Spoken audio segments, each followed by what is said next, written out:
Hey, welcome to our show once again. Hi everyone, this is another episode of Take 5 at 5. Welcome to the show, and I'm Hilson, host for today's show, and we are speaking about how to have an influential strategy. So when we talk about influence, immediately I have this book in front of me called How to Win Friends and Influence People, right? And this book, I've been reading this book for the past 10 years. Someone introduced to me many years back. So this has been my all-time favorite self-help book, How to Win Friends and Influence People. And this topic is close to my heart.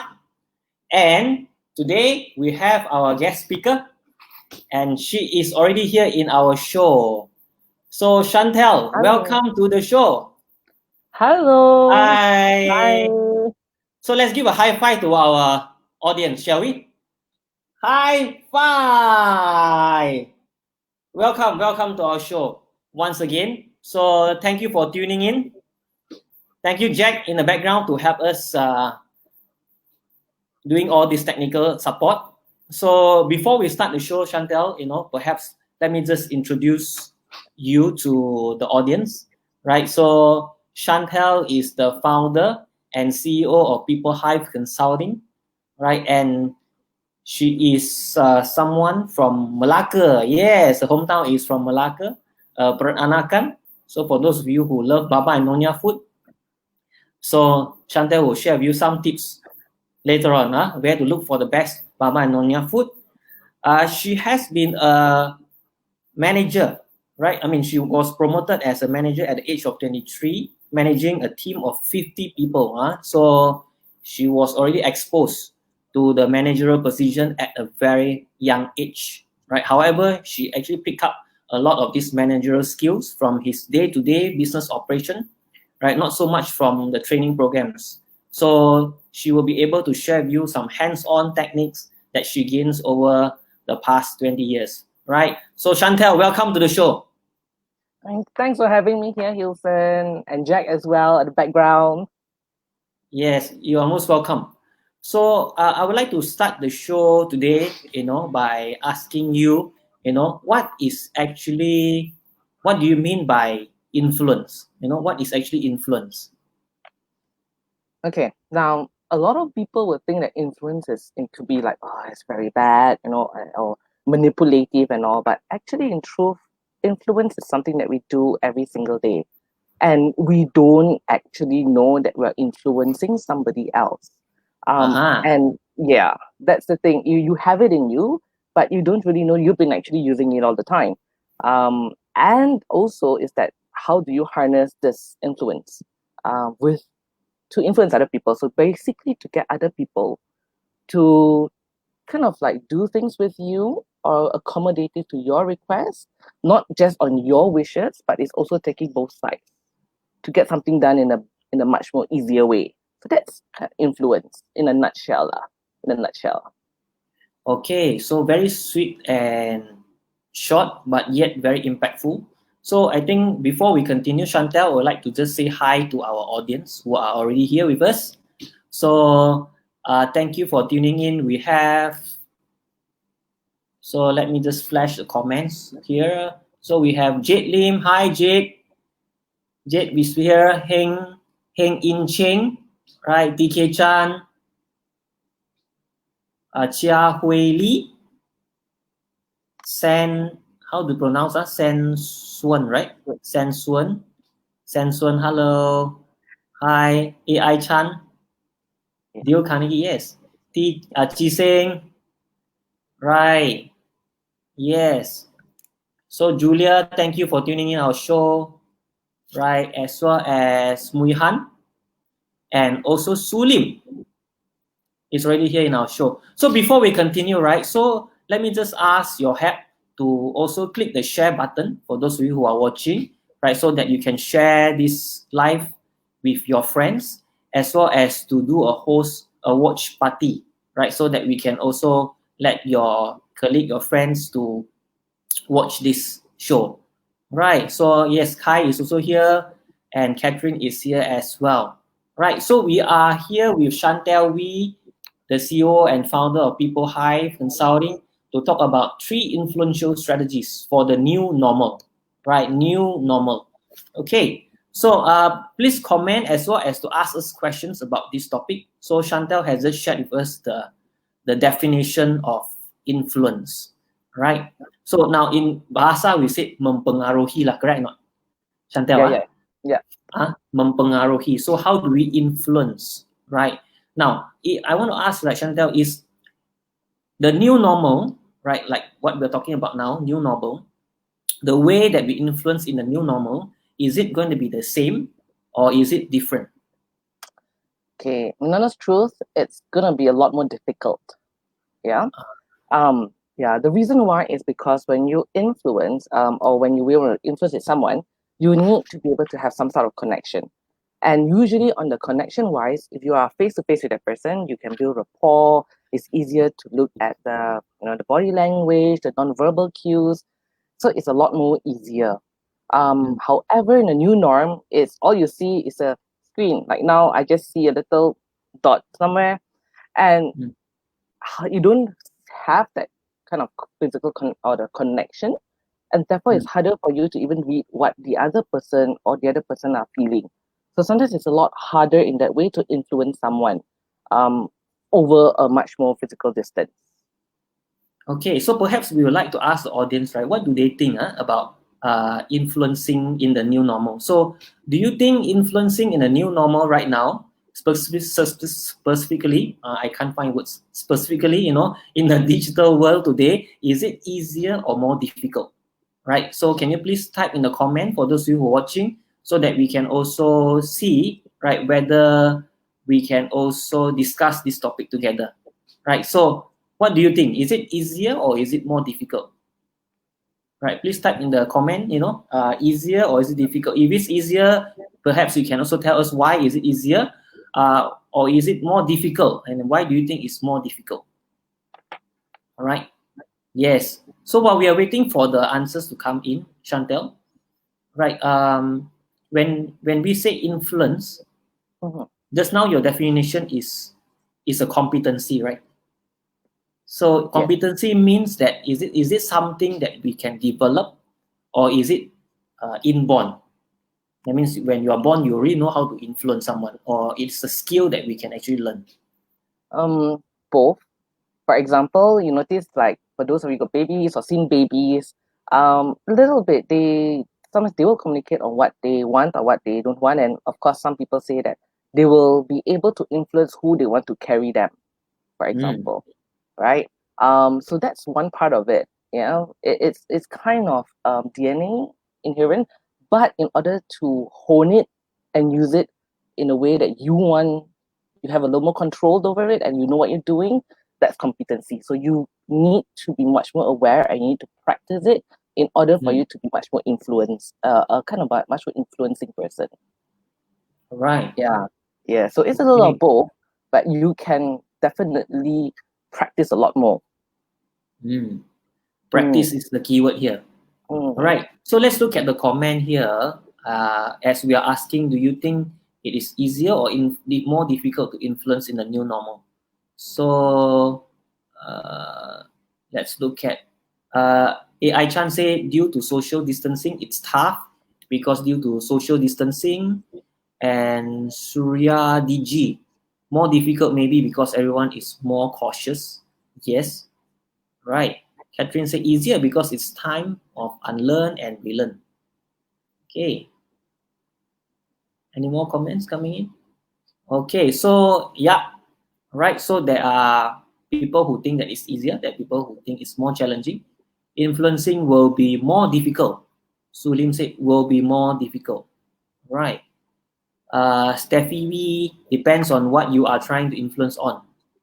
You can leverage better using data. It may be more difficult for those people that need to see someone to establish trust prior. Okay, so we have something interesting to talk about today. So there is something about trust. So Chantal, I would like to ask, since we're talking about trust, right? So is it influencing? Is it about trust? How do we gain trust in the new normal Yep, it when is you quite a cannot bit. see each other face to face? It is a lot of things connected. Maybe if you can have the slides that I have, the three the slides that come up. Is it Jack? Yep. Yeah.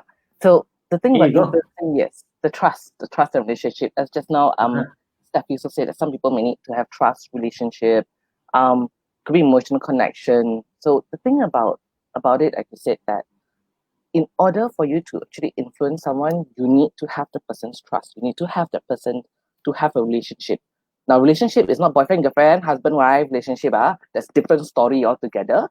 But the relationship here is just to have a connection with the other one.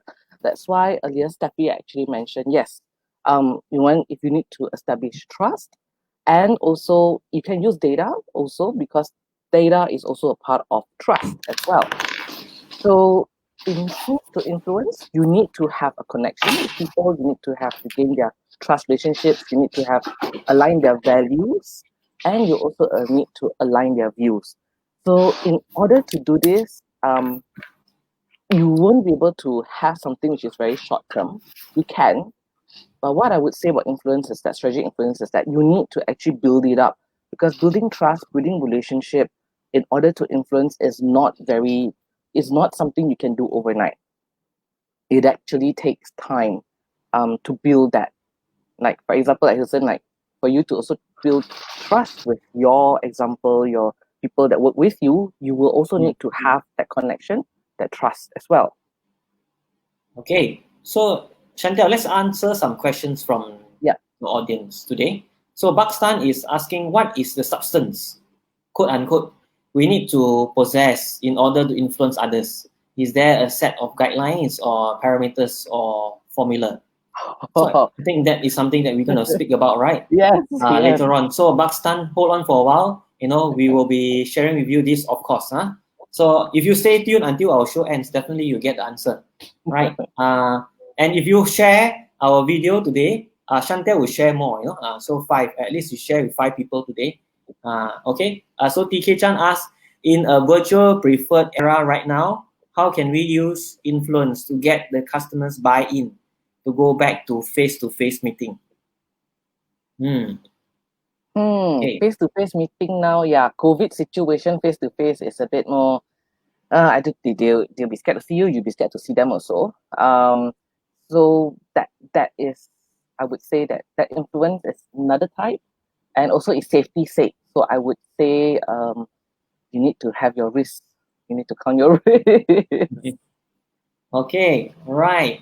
So any more questions over here? Okay, 2 questions that we'll be answering. Hi Chantal, comment. Okay, cool. Right.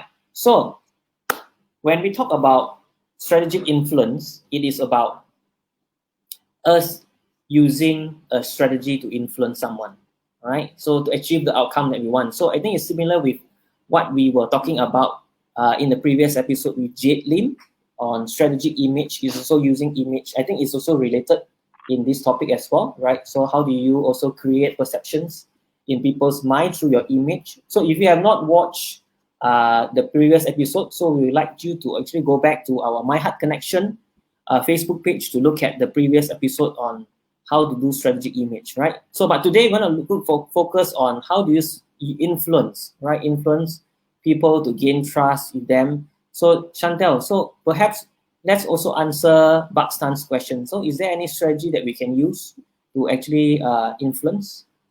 The strategies that I will be sharing actually, there's the 3 key strategies that you can actually use in order to have influence, especially in this more virtual setting and in the new norm. Because as Okay. just now, yeah, that's the three things, which is the perceptions, listen, and also the power of words and labels as well. Now, yes, as just now you mentioned, perceptions are earlier Jade has for image, which is how you look like. But I will go in a little more deeper, which is perceptions is actually example. I'm sure all of us have heard right now in COVID, in around the whole world, all of us are in the same storm, but we are on different boats. Um, you don't really know what the other person goes through because sometimes you only see things from your side. So one of the key things of to influence people is that you first need to understand what the other person is going through, in order to be able to understand. Again, I said influence is not having control about somebody else, but it's actually about having that connection and seeing how you can work better together. So the first thing Right. with perception is always try to understand what the other person is trying to face, understand from them and understand the situation, because sometimes you only see things from your view, so you're a bit blindsided and like, hey, what the fella got no common sense lah. Hey, this fella, why you think like that lah? Yeah, the boss, I don't know, I'm at home like that lah. So, and some like, hey, you're so free at home, what you doing? All this type of things would generally come up. And that's when we usually will look at it from one side. And the first thing is that always need to look from the other side. So open your minds, try to look from the other person's perception or perspective. And that's Okay. one, yes. Right. So common sense. If you encountered someone with no common sense. Thank you, Jack, for putting them up. Okay, so put sense if you have encountered someone with no common sense. Oh dear. All right. So I do have come across someone who have no common sense, right? Or rather, sometimes people are just not in a good mood, right? So how do we actually have this habit to be able to see the other perspective from someone, or in EQ terms, not being hijacked? No, when suddenly someone said that, and whatever you say doesn't make sense, So how do we make sure that we can stay calm and look at the person's perspective? Chantal. Okay. Now, honestly, when this actually started, I mean, when I first actually, you tend to like, no common sense and all. But actually, as I actually, I say, manage a lot of people and going through, and I actually see that there always a story behind somebody. Okay, I just probably give an example. I had some of the people telling me that, hey, your boss very terrible, super terrible one. And then after 6 months, sure will fire people one. There are some things that actually told me the seat is a hot seat, the hottest seat in the world. And it of course it gives me that. And then when I do meet her, the first thing that I would think is that of her, right? And when I actually get to know her better, she actually wants the best of someone. That's why she pushes you hard. And she actually have a very bad background, that she's gone through a lot of things. And that's why she's acting in a more harsher way. So actually ever since that, what I notice is that you need to just try to think about, why do you think this person behaves in such a way? Why do you think, just stop yourself and just ask, why do you think that person behaves in such a way? And just be curious and ask the question.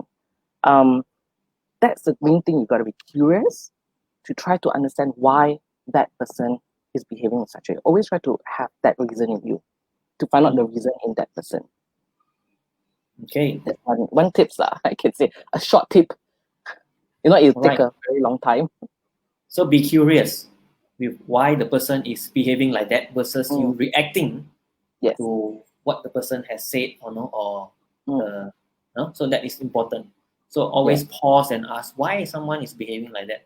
Then we can actually go into the rational mode versus the emotional mode.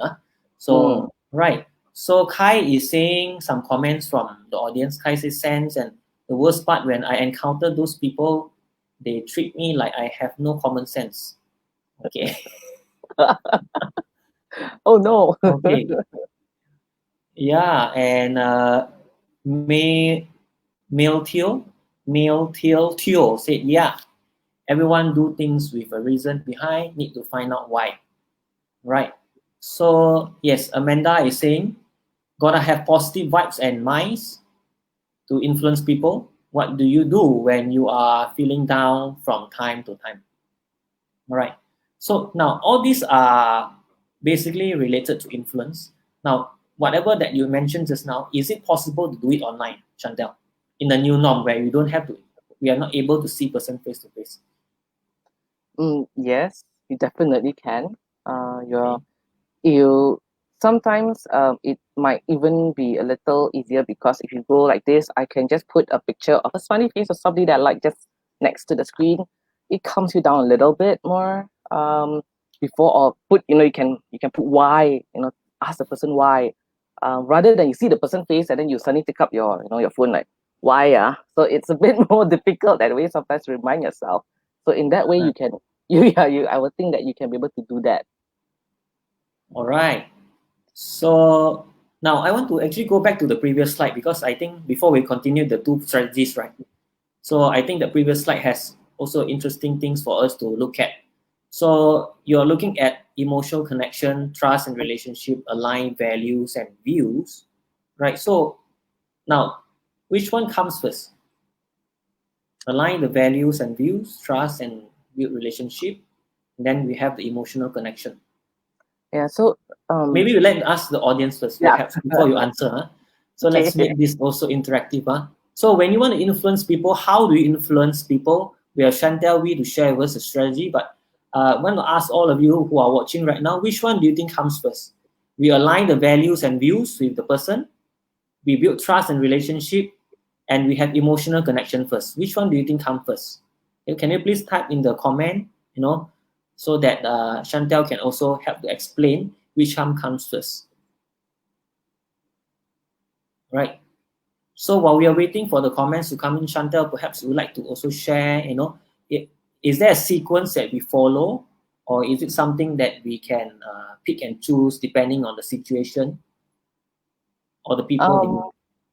yeah, there are some times that when you meet someone it can be you suddenly have this emotional connection, right?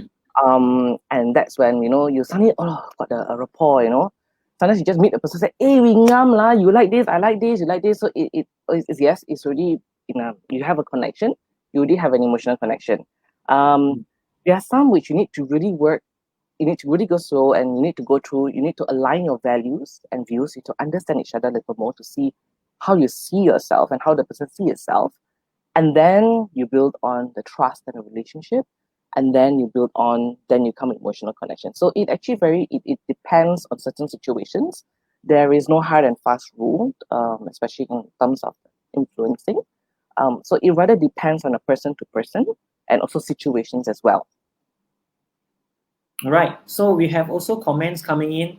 Uh, some of them are saying align value first, right? Surya say align value first. Nivan say rapport leads to influence, right? What Chai say emotional connections and alignment of values, right? Align values and views first. Okay. Trust and relationship first, right? Xiao Ying Kip, okay, say trust and relationship. AI Chan say values and emotions, right? I think they are all together. Right, depends on situation. All right, cool. Okay, right. So emotional connection, trust, and relationship. So it can go both. It can go front and back at the same time, right, Chantel? Yeah, it And can also, go depend. Yes. okay. So um how do I know which one to use? Since you said depending on situation, is there somebody who is more easily connected emotionally, or someone who will straight away align? You can align values and views with the person straight away. okay. Maybe let me ask this question, Hilson. Like Yeah. when you first met your wife, did you align values and views first, or you have an emotional connection first?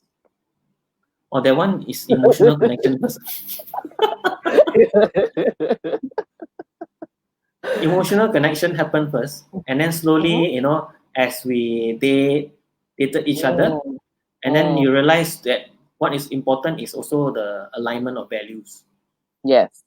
So as I say, it depends. Yes, it depends. Yeah. Like for you, it's from an emotional connection way. But there's some Yeah. people are actually from aligning the views and all. Like example, if let's say you go to interview in an organization, the first thing you definitely want to see is you need to align the views. Whether your views and organization's views are fine, and whether the boss, somebody you're reporting to, have that little bit of, so it Yeah. very much depending on each and every scenario and situations. Yeah, and but definitely it's like I said, the trust and relationship, definitely it's not created overnight. It Yeah. takes time for that. Usually the trust and relationship, it does really take time to build that. Yeah, I can see Jack is laughing at the background. I don't know why. Maybe he was laughing at the comments that I said. Perhaps later we pull him up and ask him which one Quick line comes I first. love to cover for Kilson. All right, so we have one interesting comment from Sulim. Trust is earned, does not come by default, although that is the normal expectation in a corporate setting. So, what do you think, Chantal? Trust is earned doesn't come by default. Yeah, it doesn't really come by default unless that I would say that in a family, that when a baby is born, they have nothing but to trust you, right? So that's by default, I would say. And what did he say? It's a yeah, and in a normal expectation in a corporate setting, um, I think it would depend on the organization's culture. Mm. Um, some some leaders doesn't trust their so the people that report to them, right? Um, and some direct reports doesn't trust their bosses as well. So it's Okay. both ways as well. But Mm. some, for example, that you go in and you feel that this is actually it's a very trustable organization, and I feel somehow the culture and the vibe that is given you have a connection, and you feel that this is I feel my boss trusts me and I trust this organization. So I would say in a corporate setting, it actually also depends on the organizations and culture and also the leaders and also yourself, because if you don't trust your superior can feel it, Right. definitely. So So, it's quite complicated and quite complex as well. yes. Okay. So to answer the questions about, how do we build trust? How do we align values? How do we also have emotional connection? I think that one we show the three strategies. Does these three strategies help us to align values, build trust, as well as have emotional connection? Yeah, it does. It's just a part of it. Because we are kind of short of time as well, so I can't really go into very details. But these are three quick and easy to do kind of Mm-hmm. strategies in order to influence, especially during the new norm, when you don't really have much face to face, or you can't really go to that person and just say hi.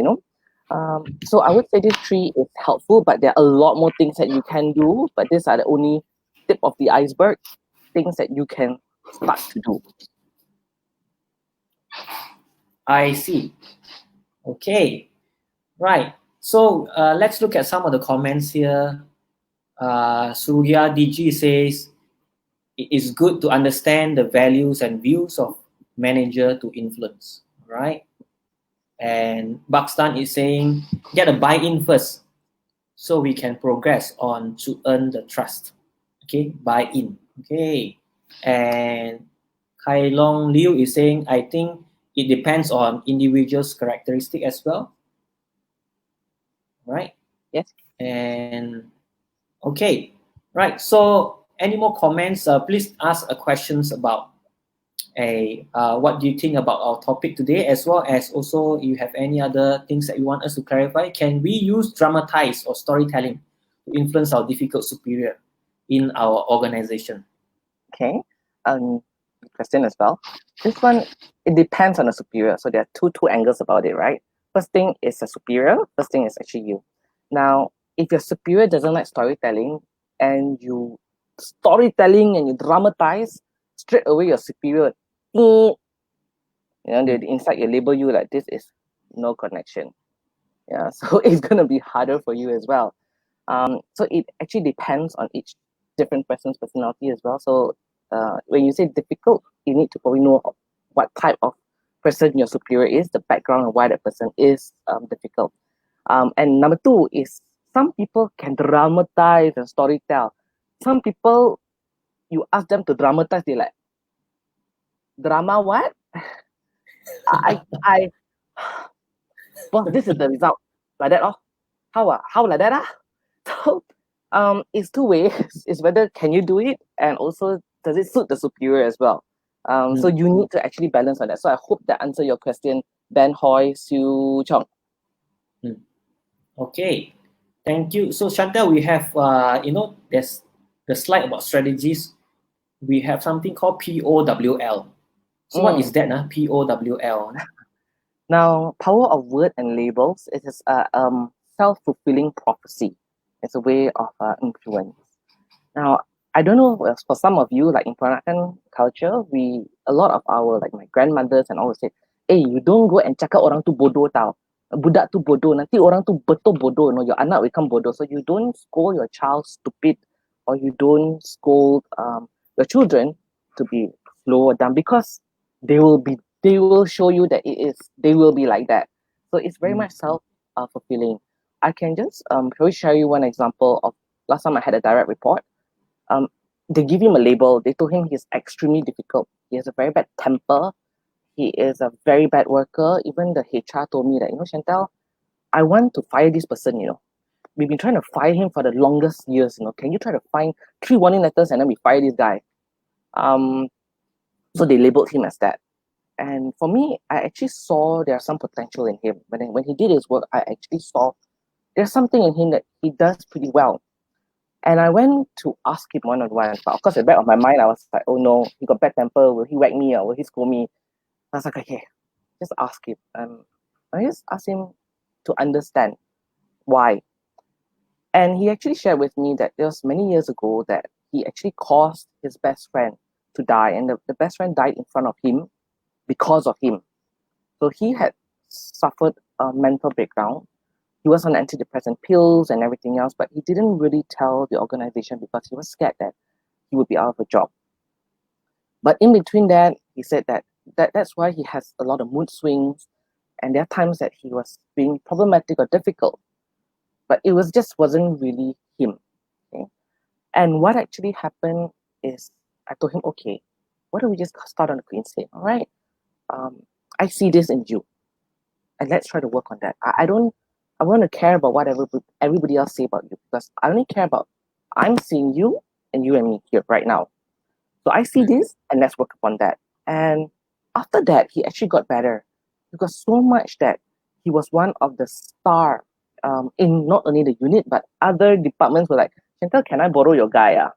And when I left the organization, he actually wanted to leave. And I told him, no, don't be so stupid, all right? It's a good company, you're doing well, just stay. And it's so much so that even that time he said he wanted to, the HR heard that he wanted to resign. They called me, Chantal, can you tell him don't resign? So I was like, hey, what happened? Earlier you say you want a fellow to resign, now you don't want. And that's the power of labels. It's very self-fulfilling prophecy that we actually, you can use it for your kids. But a little precaution is that you don't go and tell something which is totally out. Like example, Hilson. Hey Hilson, you have damn beautiful, you're super beautiful, very pretty like you. Like, what? Pretty? It's totally out of the norm. You're like, what the? So you can't do that for the power of words and labels. Yeah. So I always call myself handsome, So is that also power of words and label that I use it to myself? Hopefully I will look more handsome as I go along. As I. The thing is, your wife definitely sees that you're handsome, and your children sees that you're handsome. It's in the eyes of the beholder. Perception. Right. Perception. So you can use it both way, right? Number one is you power of words and label for someone else, and also for yourself. Yeah, that's why a lot of times you notice like a lot of people will give more confidence in themselves, especially the athletes and all. Okay, so influencing yourself is also one of the important things that you can do every day, right? So using the 3 strategies that you mentioned, change the perceptions about yourself, listen to yourself, what your heart says about you, right? And other people, right? And also the power of words and label. Mm. Right. Any final words for the audience today, Chantal? We are almost time. Time flies. I would say that for everyone, just always to think about the other person's view when you do anything. Is try to understand that the other person, however difficult or hard it will be, try to understand, and then from then on, it can help you towards the influence journey. That's the little short words that I have in a small time. Okay. All right. So thank you very much, Chantal, for being here with us at Take 5 at 5. For those of you who want to contact Chantal to do more work on strategic influencing, you can contact her in the screen with the contact number in the screen. As you can see, her email address as her telephone number, handphone number is there as well. Right. So thank you for tuning in our show. Thank you, Chantal, for being here. Thank you. Right. So tomorrow we have another episode. We'll be featuring Cindy. Success equals MC2 or E equals to MC2. How I dare to succeed. The host tomorrow will be Luhan. So stay tuned to Take 5 at 5. So Chantal, let's give a high five to our audience. High five! See you tomorrow. Bye.